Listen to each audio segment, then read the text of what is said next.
Kutoka 33 mstari wa 14, uso wa Bwana utakwenda pamoja nami, naye Mungu atatupa raha. Nami ninasema uso wako ukaende pamoja na watoto wako wote, uso wa Bwana ukaende pamoja na wewe. Pokea neema, kwa sababu uso wa Bwana utakwenda na wewe mashambani, utakwenda na wewe kazini, utakwenda na wewe kwenye uchumi, utakwenda na wewe kila mahali. Kila utakachokifanya uso wa Bwana utakwenda pamoja nawe. Mungu atakupa raha 2026. Nami natamka raha, nami natamka furaha, nami natamka vicheko, nami natamka vigelegele, nami natamka kila lililo jema, harufu njema ikakupate mwana wa Mungu, katika jina la Yesu Kristo.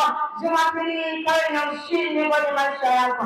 Jumapili ikaandike historia mpya katika jina la Yesu Kristo. Asante kwa sababu taendelea kututumia kwa damu ya Yesu Kristo. Tumeomba na kuamini. Amen.